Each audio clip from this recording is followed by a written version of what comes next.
Welcome to JR's Gracie Garage. Today's lesson is going to be the straight arm lock. And this is the lesson number 9 from the Gracie's Combatives. So, the first thing that we're going to do is we're going to establish that full control position. So we have to use our legs to neutralize the head from slipping out, the elbow from being pulled out, and stop them from doing a full sit-up. Common mistakes are ineffective heel squeeze. Um, Another reminder for the bad guy is test all 3 control elements as you try to escape. Safety tip: do not apply pressure until bad guy has tested all 3 components. Drill orders: start in final control position, neutralize, escape for 10 seconds, apply pressure, reverse rows. This is all preparation for the final control. We're doing all this before we actually start drilling the straight arm lock.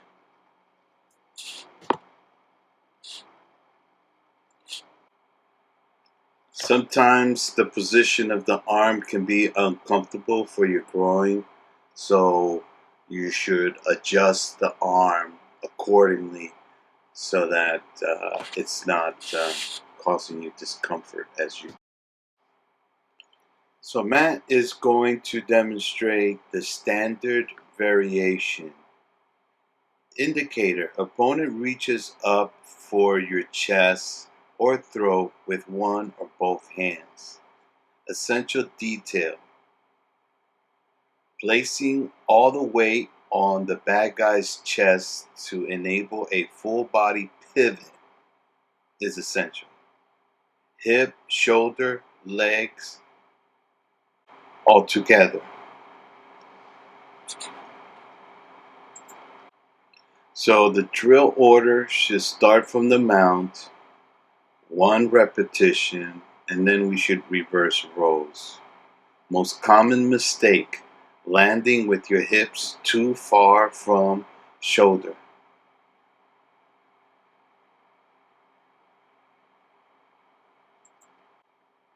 So the mindset that you should have is that the sooner you go for the straight arm lock, the more likely your opponent is to escape.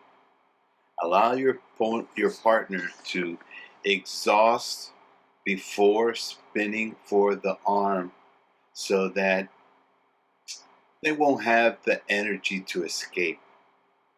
When you catch it, focus entirely on the leg control, since breaking the arm is the easy part.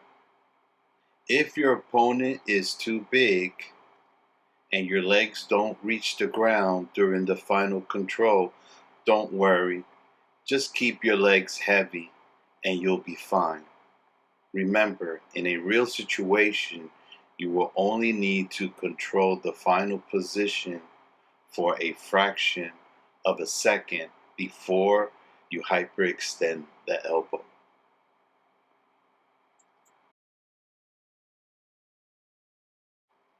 So the third and final slice of this lesson is the side variation. So the indicator here is that your opponent turns sideways underneath you but does not roll to their knees. The essential detail here is effective front leg inversion and weight distribution. The common mistake is committing to arm lock too soon. You must first verify your opponent is not rolling to knees. A safety tip is avoid kicking your partner in the face with your heel during the spin. So again, the drill order, it should start from the mount, and we should do one repetition and then reverse the rows.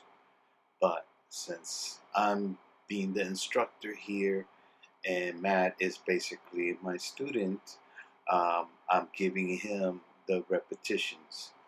And so each repetition, I try to uh, make adjustments. Sometimes he forgets to put weight on the head.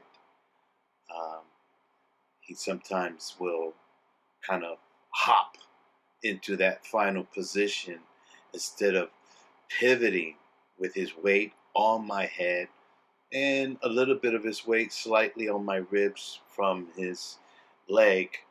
But mostly the pivot point should be his hand on my head, and with him putting all his weight on my head, he isolates me to the ground.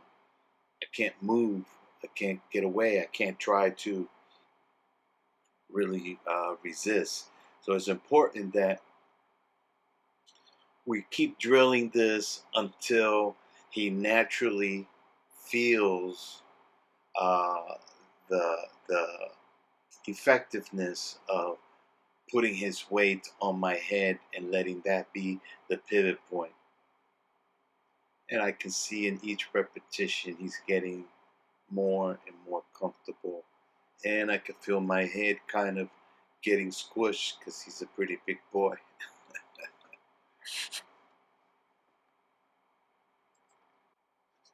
In the standard variation, you put the hands on the chest in order to use that as a pivot point.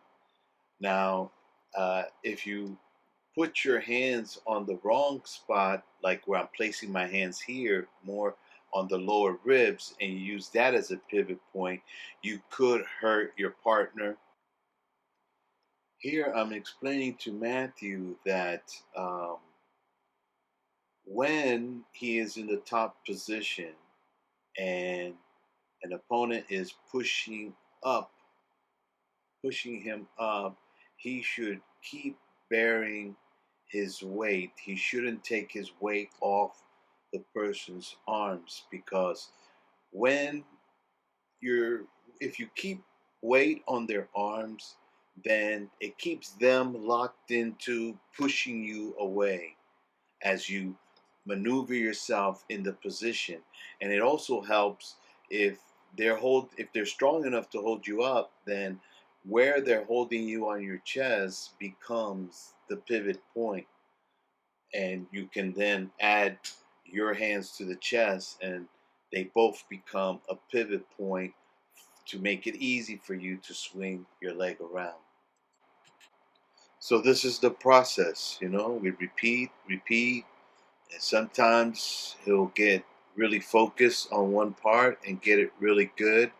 And then he'll forget, and I'll have to remind him, hey, remember to squeeze the knees, because I can pry myself out if you're not being uh, tentative to that. So it's a constant process.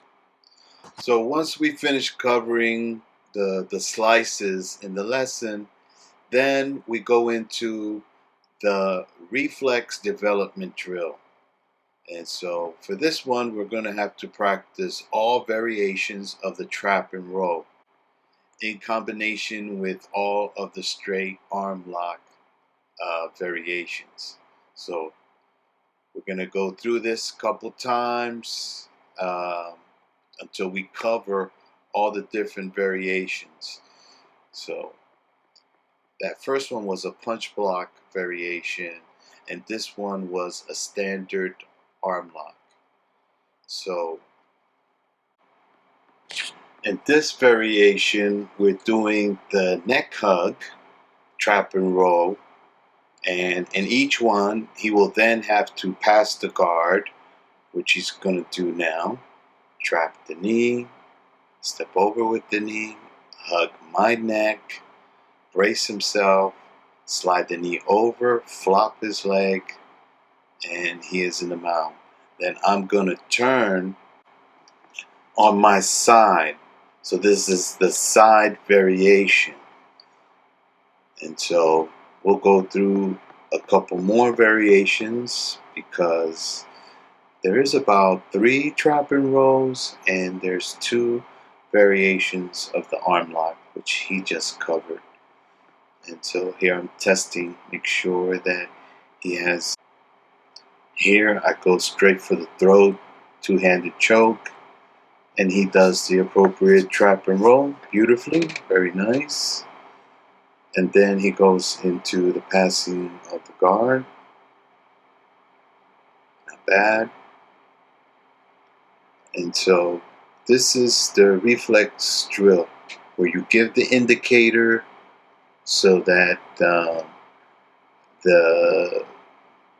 your partner can get used to knowing when to go into the first move of each technique. It's all based on the indicator, and then everything follows. So